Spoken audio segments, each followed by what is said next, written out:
Hello and welcome. Today I want to talk about the FW3A. I bought this light in titanium, so this is the FW3T. This is an 18650 light. It uses unprotected cells that are flat tops. I have a Samsung 30Q inside of it. The weight, according to Lumin.com, is going to be 120 grams without the battery inside. And since I'm using a 30Q battery, so you could probably add about another 7 or 8 grams onto that maybe. So about 127 grams. I'm not sure of the grade of titanium that this uses, but it does feature a stainless steel tail clip here, or rather a pocket clip. It has a Carc Low 105, I believe 08 optic inside. You can have different optics in here. It's interchangeable. Some of them come with 507 or 511s in them, 10511s. So it depends on what you want to get, and you can switch them out. You can also buy aftermarket items for this as well, called TURBOGLOW items. I have a TURBOGLOW gasket inside of here. This is sky blue. And this has the Nietzsche 219C option. You can get this in Cree XPL high, cool white, neutral white at 40,000 temperature rating. And then you can also get a luminous SST20 emitter as well in the 3 factor as well. So I opted for the Nietzsche since I like my high CRI rendering and my warmer type colors or neutral white type colors. So this runs a little bit less in terms of the lumen outputs. The Cree XPL high is the only literature I could find online with the maximum lumen detailed data sheet. That being 2,800 lumens on max for this light. This light has a Android UI. That is a UI created by a person named Toykeeper. She's on the BLF forums. The design was done by Fritz15 and DEL, I think, if I'm not mistaken. They're also on the BLF forums. BLF is the budget light forums. This is the BLF light or the FW3A light, depending on who you talk to. But they're both the same light. Again, I got this in titanium because I want a little bit different metal composition. The heat dissipation on the titanium model, it does heat up quite a lot and takes a while to cool off, but other than that, it's a great looking light, and I've seen it for the past few years and I kind of held off on buying it, but this year I decided to get a Christmas present for myself and birthday present, and this is what I got. I do have another titanium light. That's the Ray Light TI LAN version 3, which I got last year, and that is a nice beautiful light. But this is more fun too to me because of the options you can change in and out of it. I do realize that I'm starting to get into the higher end lights with Ray Light. He makes some great lights, and this light was made by the community. They wanted to take some of the higher end options of other higher end lights and put it into a budget friendly light, which they've done very well. That being a customizable UI, interchangeable parts via the LED inserts, the optic changing, the gasket stuff, and even in some cases you can replace the tail cap here, the metal one, with a rubber TURBOGLOW type of tail cap as well. The other option is people have come up with different ideas and have shown different buttons here with a tritium slot. So you get into tritium type slots now with this kind of light. This is the most expensive light that I bought so far, coming in around $105. I bought it off Killzone Flashlights, which is a U.S. Small business in Texas. Very fast shipping time. They shipped it UPS ground and from Texas to New York where I live, and that's about 2 business days by ground. It only costs $10, so it's a little bit more for the U.S. dealers, but I think that's a little bit better dealing with U.S. dealers than items from China necessarily. I'm not saying, you know, don't buy from China. It's just, it's nice to actually buy from a U.S. dealer, so you can talk to them directly. And Killzone Flashlights has been around since 2015, and they helped me out with getting this light. They recommended the proper battery for it because I had the wrong battery, which was nice. So and they also offered me to be an affiliate for them, so I guess I got an affiliate code and whatnot. So you can save a little bit going on their website and checking it out to check out their flashlight options. They have some decent options on their website, so I'll put a link in the description box. Moving along, about the light itself, I'll give you a size comparison here. Let's get the Olight Warrior Mini. Since this is my other EDC light that I carry, you can tell that the Olight Warrior Mini is a little bit thinner and slightly longer. And the other difference is this includes a magnetic tail cap, stainless steel tail cap. This has a stainless steel pocket clip, and this one I think is aluminum. This whole body is aluminum also. This is a little bit lighter, although a little bit longer, but not as thick. This is slightly thicker at the bezel side, but down into the body tube, this is a little bit thicker. So this kind of tapers off, which is nice for a nice little grip here, like holding it like this. So it kind of helps out with the grip, but it doesn't have a magnetic tail cap, which I don't mind. Again, I don't like magnets. For example, I have my button compass magnets here. You can see it's like changing when it gets closer to the light, and this throws it off like crazy. You can kind of see that. So I'm not a very big fan of magnetic tail clips, but that doesn't change the way I feel about the light itself. Lights are very good, especially this one. But anyway, I don't want to digress too much. That's the size comparison, single LED versus multiple LED. Now I have seen the throw on this thing versus this. This has a tighter hotspot. This has a nice floodier even pattern. I guess I should show that to you on the camera here just to illustrate. Let's go medium mode and let's turn this on real quick and ramp it up. I'm in step ramp right now, so we're both about, you can't really see that on the camera, can you? So let's back it down a bit and turn off the lights here, just to give you a comparison really quick of the beams. So I believe this is the Olight Warrior Mini is on my right, and the FW3A is on my left, Nietzsche SST40. So you can kind of see this is a little bit tighter hotspot, a little bit more of a throw. This is a little bit more even spaced out. I did notice that in playing around with it outside, that the FW3A goes almost just about as far as the Warrior Mini.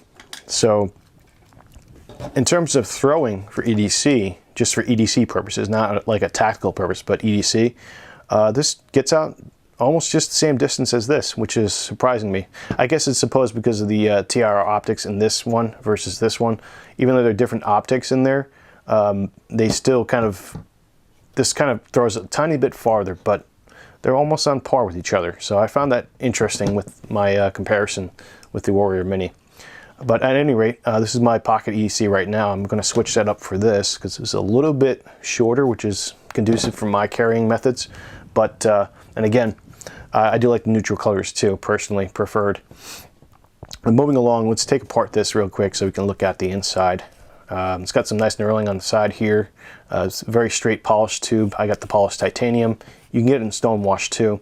There's the O-ring here, and the threads are nice and thick. They appear to be square. My eyes aren't the best, but they appear to be square. So here's the inside of the cap here. You can see it's got a nice quality spring in there. Everything's kind of lubed up on the threads here. Very nice looking light. I don't want to take out the front part because I inserted the TURBOGLOW into there. I got sky blue in here, and we'll look at that later when I change the ISO on the camera so you can see it in the dark. But that's some good quality components in there. You can, I'm assuming you can interchange the components out of here and switch your LEDs if you want, just like you can switch the optics and the gasket and even the glass lens on the front here. So inside here we have an 18650 battery. This is 3000 milliamp battery 30Q. So this is what I'm using. It's a flat top battery. You can't use button top batteries in here because it's too long for the battery tube. I'm going to try to get that light in there. So get my old light here to shine inside so you guys can see the inside. So it's got a nice spring in there. You can take apart the tail cap on this one, but I don't want to.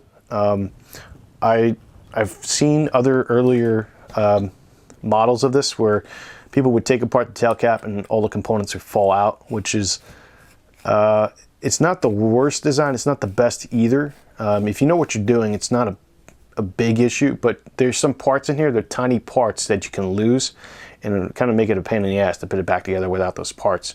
There's other ways to bypass that, of course, but I digress. I'm not going to open up the tail cap here. I just don't need to right now. But It's a great light. It's very small. Form factor is perfect for EDC. It fits in my hand very nice. It's got a nice taper to grab onto. We can get into the UI here, I guess. Maybe what I'll do actually is I'm going to go over the specs with you in a moment. I'm just going to get my laptop here because I had a hard time finding the spec sheets on this that were definitive. I got stuff from Lumen.com that have slightly variable information versus what I found on the BLF forums versus what I found on Killzone, etc., etc. So the information kind of varies a little bit on the literature of this, but in general, with the Cree XPL High, you're looking at a max lumen output of around 2,800 lumens. I'm not sure how they tested that at. The lens is a glass with the AR coating on it. I've seen the AR coating on this lens here. So, and then at the SST20 emitter, you can also get this in SST20, neutral white at 95 plus CRI, which is a good kind of emitter to use, I guess. I haven't used the SST20 yet. I got an LM10 in copper coming with the SST20, so I can compare that with this, the Nietzsche 219 season here. But at any rate, the SST20, they're saying, based on aluminum.com, it's 1600 lumens at the max. So I'm guessing the Nietzsche is going to be around the same lumen output for the SST20 with the high CRI. So that's important to note. This does step down, thermally regulated. But what's interesting about this mode here in the turbo mode, it's direct driven. And then when it's not in turbo mode, it's a regulated versus non-regulated. Non-regulated at the high-end turbo, and then regulated on all the other modes. So that's kind of interesting I found out about this light. It will throttle down after about maybe 10 seconds in terms of lumen outputs because this thing gets super hot right on the front here. There's another model on aluminum, or rather, I think the actual Lumintop website, which has a copper knurling at the top here, and the rest of the body is titanium. So that's better with heat dissipation because the titanium I found is not as good as, say, copper or aluminum or stainless steel even. This does come in aluminum, stainless steel, copper, and titanium. I'm not sure what the grade of titanium is with this, but it's good enough for my uses anyway. Looking through the information here, we got the Android UI. This one's a color-coded one. I have the manual here, which might be a little bit easier to set up and look at. In fact, let's just go over a couple more things real quick. This was a post by Toykeeper. She's the person who designed the UI for this light here on the BLF forums. I generally find the BLF forums chock full of good information. I also go on the Candle Power forums as well, and I try to research as much as I can before getting lights.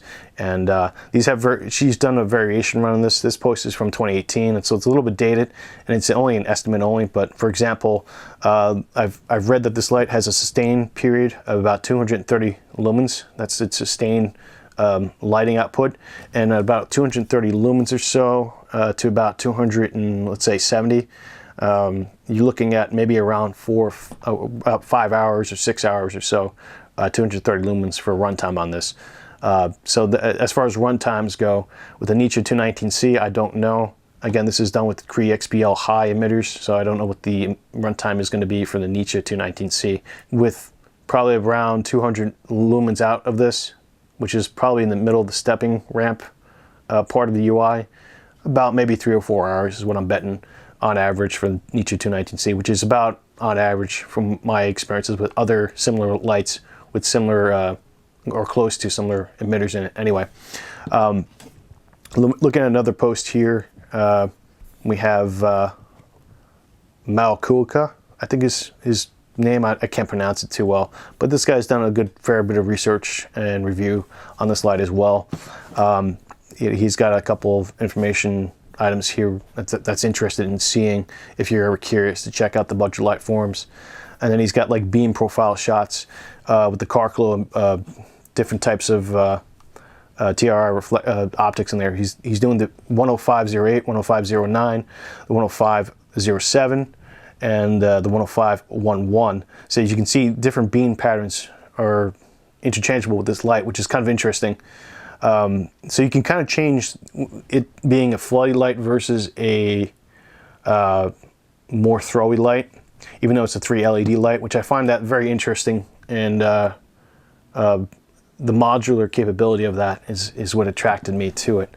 But okay, let's go ahead and get into the modes real quick. I've got my manual here, the handy dandy manual, and this is going to take some time, so it can get boring, but the Android UI system is complex, but once you get used to it, it kind of makes sense to a degree. So I'm going to turn off these lights a little bit so you can kind of see the idea behind it.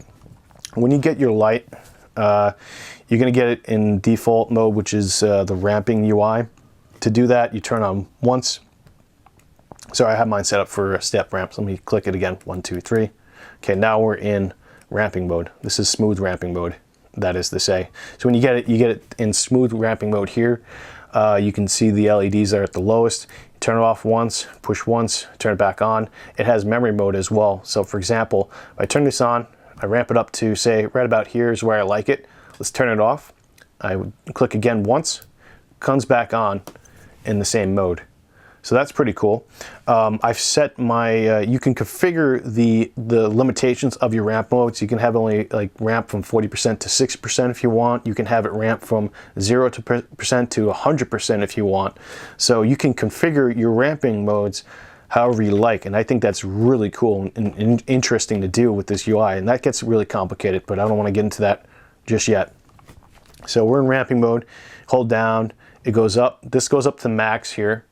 But you can have it go down. Double click to get to max mode. Double click to turn off, or rather get back down to your low mode here. You can ramp it again.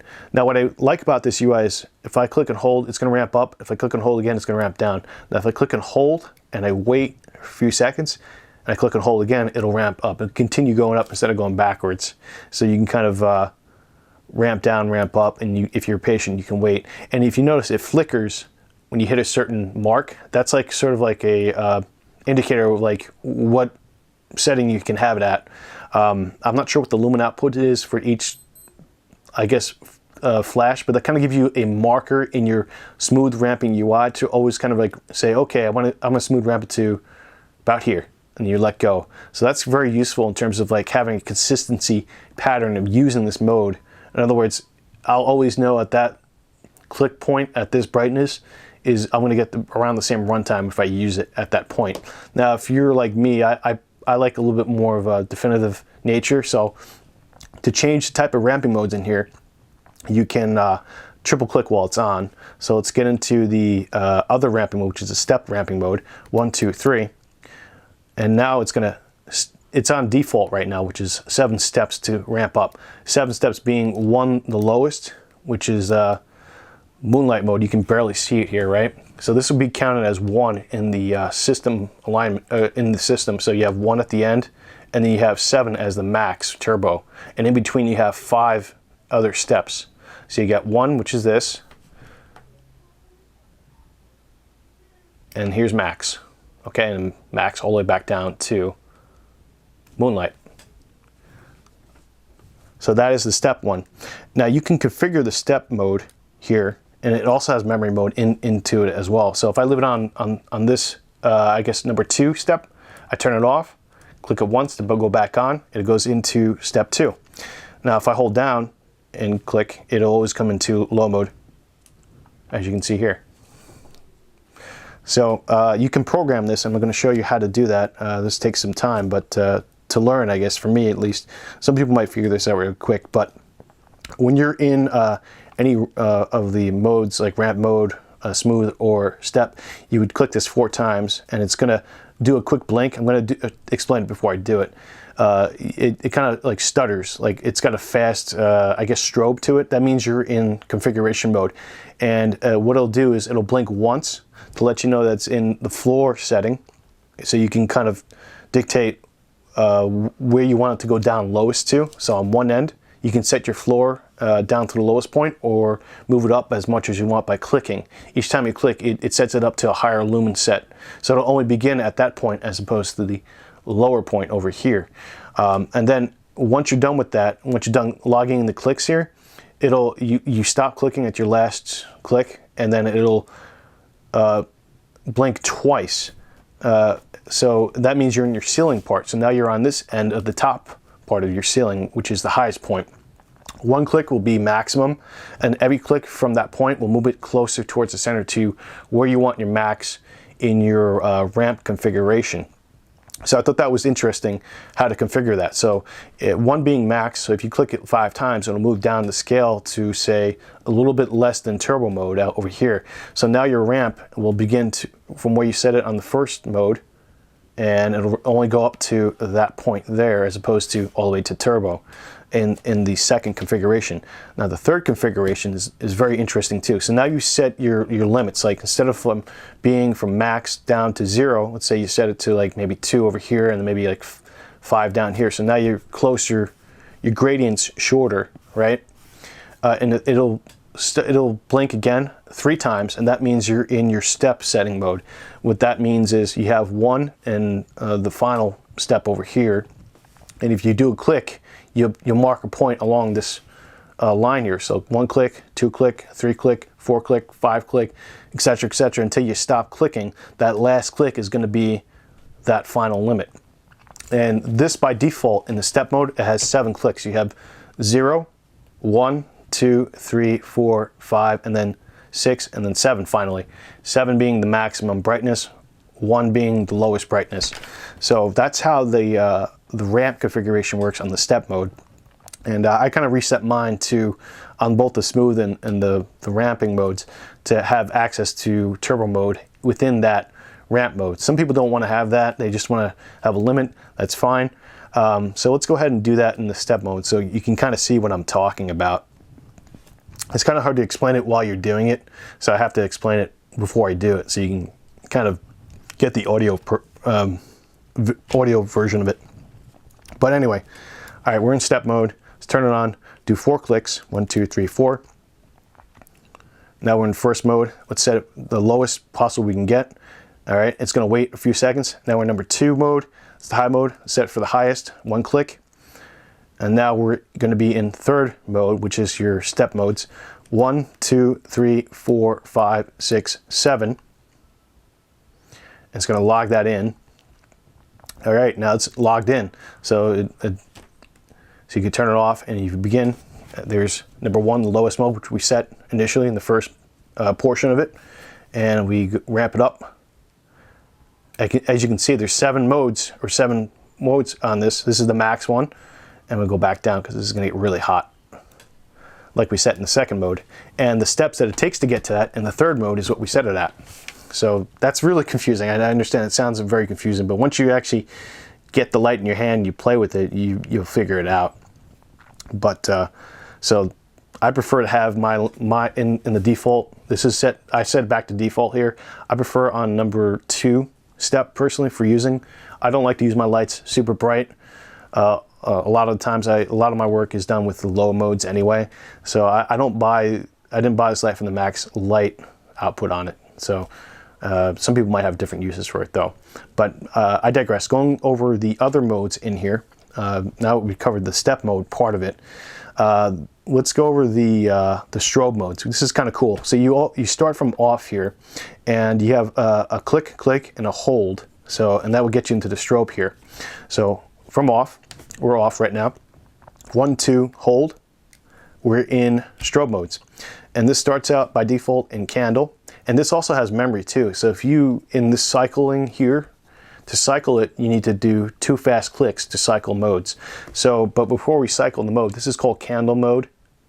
And candle mode is very interesting because you can kind of see how it's flickering a little bit. So you can kind of put like a diffuser on there and kind of have like a nice, I guess, mood effect to it, I guess is the point behind this. I'm not sure of the practicality necessarily of this mode, but it is cool. To change modes, before we change modes rather, hold down the button and it'll ramp up and down, much like our step modes or my smooth modes, and it'll give you different variations of that candle mode, which is kind of cool. So you can change even within the strobe mode the parameters. All right, now let's get moving on to bike flasher mode. Double click. So this is bike flasher mode. All right, and again, I'm changing the brightness output by holding down the button and ramping it. and ramping it down. So this is kind of cool and useful if you're a bike rider, because it gives you a constant on and it flashes. Let's double click here. Let's go to party strobe. And again, you can change this by holding it down to having it less blinky, and you can change it again by having it more disperse the pattern. So let's double click because that's going to make me dizzy. And this is tactical strobe. Hold down and click. As you can see, it's starting to even out a more. And hold down and click, and it's going to change again. All right, double click. This is my favorite one. This is called Lightning Storm. And Lightning Storm, it mimics lightning. So it's a randomized, I guess, light show for you. Again, I don't know the practicality of this in candle mode, so I guess if you're doing a Halloween thing and you want to make it spooky, this could be a practical thing for you. I think it's pretty cool though, personally. It's kind of nice to put this on the side and watch it in the dark go off. I don't know, I'm not sure how the ramp affects this.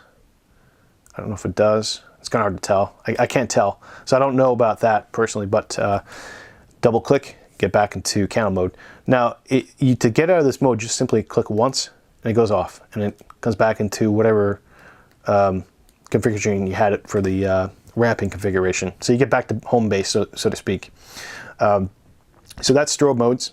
There is momentary and lockout and mogul mode in addition to this. And then you also have, from off, you have battery check mode too, which is going to be 3 fast clicks. So let's do battery check mode. So once you do 3 fast clicks, it's going to get you to the primary mode in the blinky section, I guess they call it. And it's going to give you like a dits and a dash. So the dash is the 3 long, or it's the long, I'll show you. 1, 2, 3. These are long dashes. And it's going to go dit. So the long dashes is like 1, 2, 3, 4.1 volts. 0.1 being the fast blink there. I'll show you on the camera. 1, 1, 2, 3, 4.1. So that's how you tell your battery check. Now to change this, it's 2 fast clicks. 2. This is called sunset. I'm not sure what this does. Double click. This will get you into beacon mode.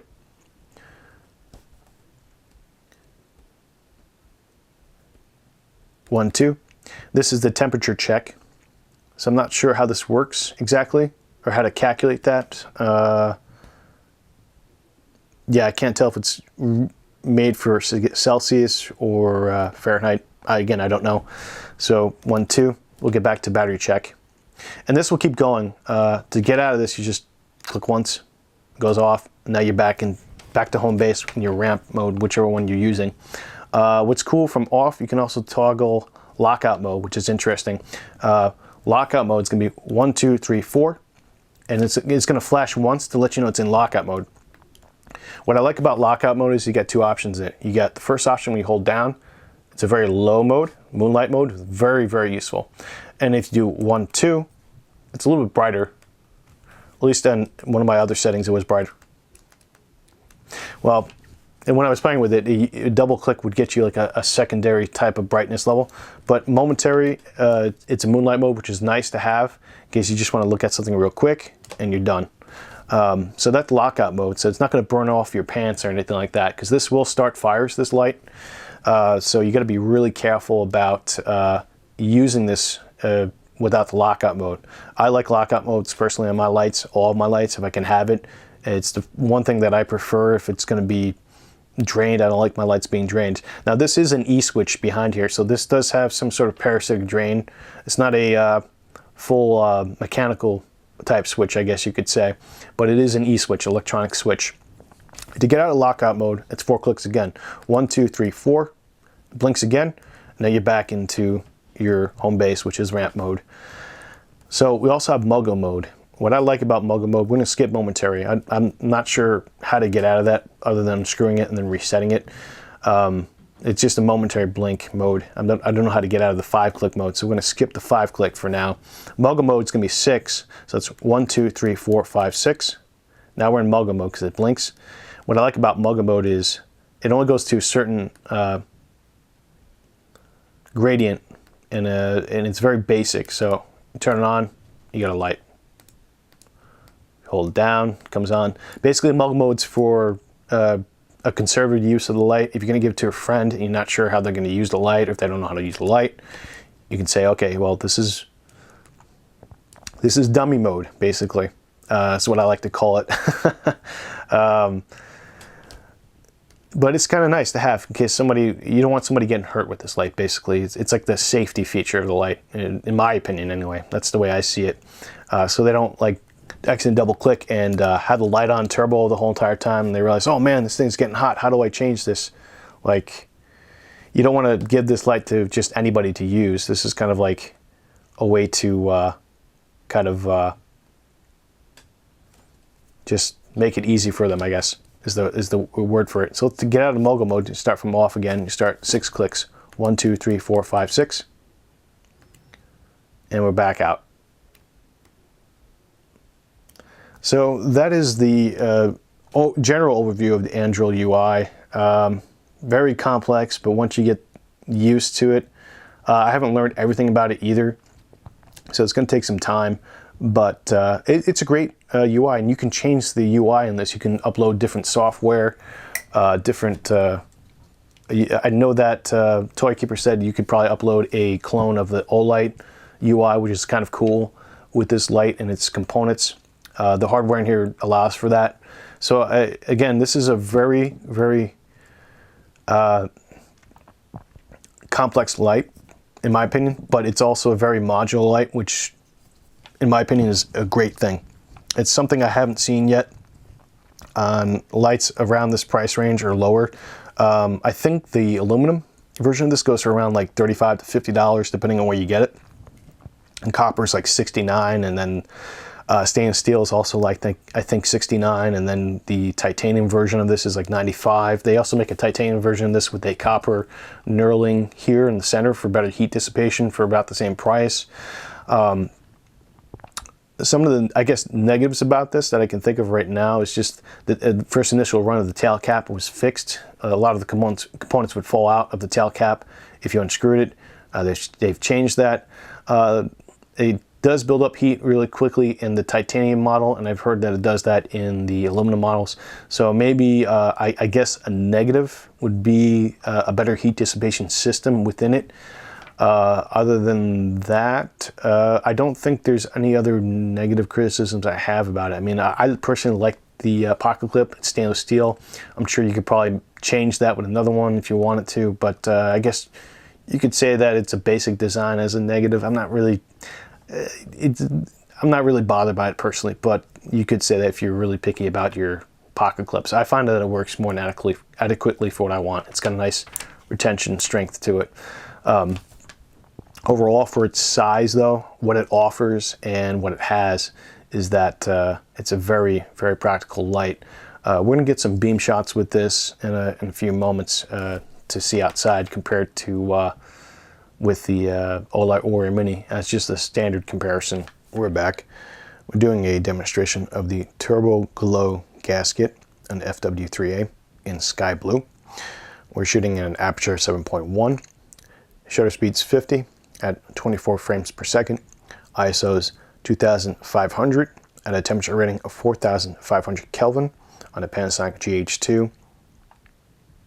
We have the light in moonlight mode here. And you can kind of see the color of the TURBOGLOW gasket there in sky blue.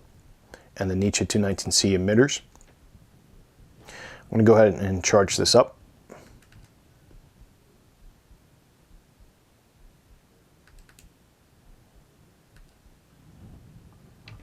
And that is the TURBOGLOW gasket color in sky blue.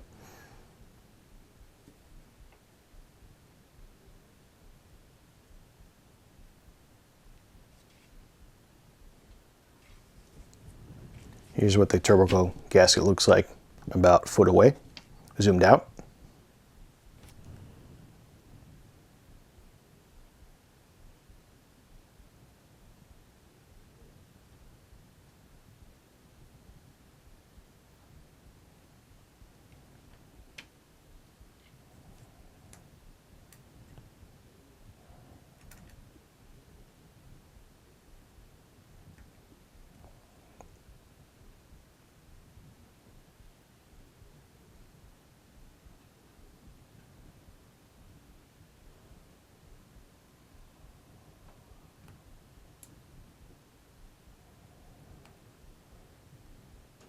Okay, we're back in the backyard this time, shooting an aperture of 5.6, frames per second is 24, shutter speed at 50, ISO 2500, temperature rating 4500 on a Panasonic GH2 14 to 42 millimeter lens. Let's start with the Warrior Mini on turbo. My tree is approximately 30 feet away, and this is what the profile looks like. Let's turn this off, and let's go ahead and get the FW3A on turbo as well. And that is the FW3A on turbo.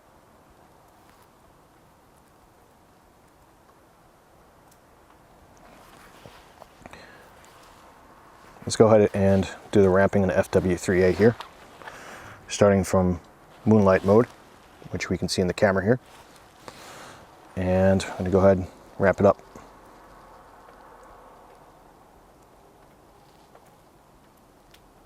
Ramp it back down. This is what I would call usable mode in my EDC. So it's about medium. Let's change the stepping modes here. 1, 2, 3. To the step mode ramping. Let's start in low mode again. And let's ramp it up. Ramp it back down. Ramp it back up.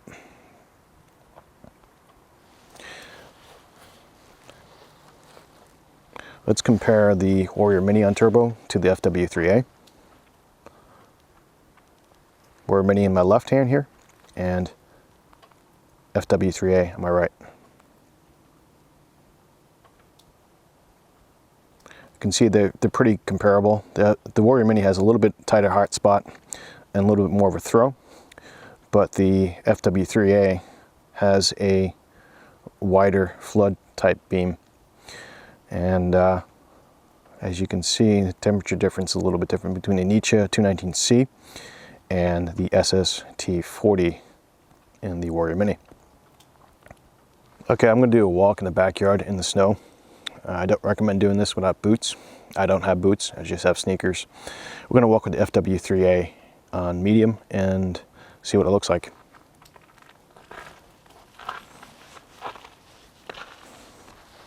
This medium is comparable to the medium on the Warrior Mini, which I'll turn on now. The Warrior Mini is on my left and the FW3A is on my right.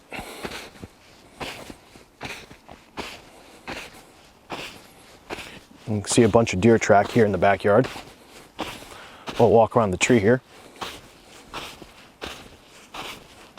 Turning off the Warrior Mini.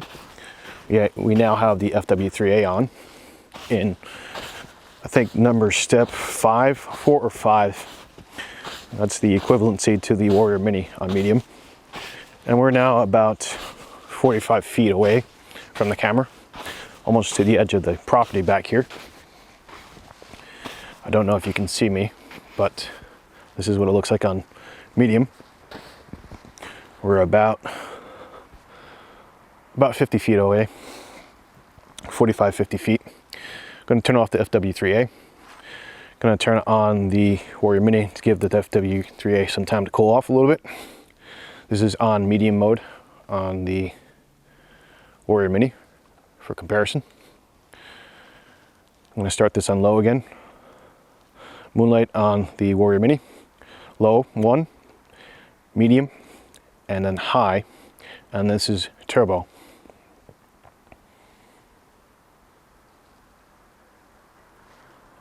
Now for comparison, FW3A on moonlight mode.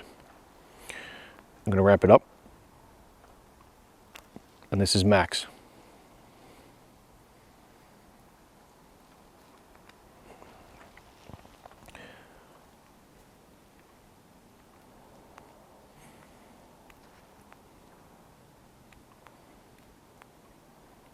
This is mode 5, I think, or step 5 in the step ramping mode.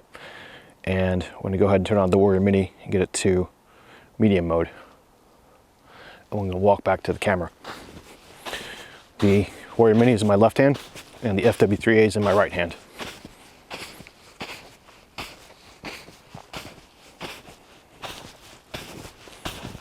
The snow is still very deep here. I'm going to turn off the Warrior Mini, FW3A on.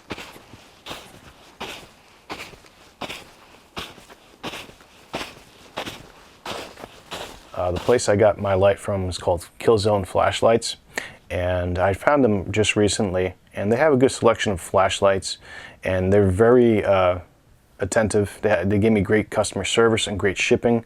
The shipping was very fast. It went by UPS ground, which I paid $10 for, and it came from Texas to New York in the span of 2 business days. So it's very fast shipping. I've noticed a lot where the FW3A is sold is that it's in China and it takes a while to get to the US. So they had some pretty good shipping times, and this was shipped very fast, so very impressed with it. And it came with the battery that they suggested, because they saw I was getting the wrong battery for this. I was getting a button top ace beam, and they changed it to the Samsung 30Q for me and refunded me the difference there. So you have a variety of lights here on the website, and I just wanted to point out and say thank you to them. Ace Beam, they got a whole bunch of other companies there, Ace Beam, Lumintop, you got a whole variety, Army Tech, so Eagle Tac. So you get a whole variety of different lights on their website. I do recommend checking them out, and they did ask me to, if I wanted to be an affiliate for them. I said yeah. So they gave me a link. I think you can save 5% if you use my link, and then another 5% if you use a coupon, I think they might give with it. I'm not sure how that exactly works. I haven't used it for myself. So if you try it, let me know if it works or not.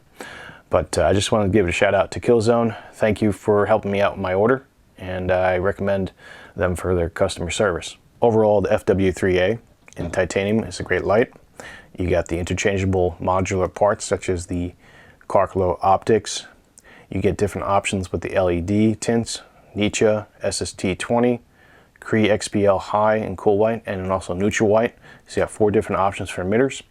You get a TURBOGLOW gasket that can go inside the light here, which is a fantastic option for finding your light in the dark.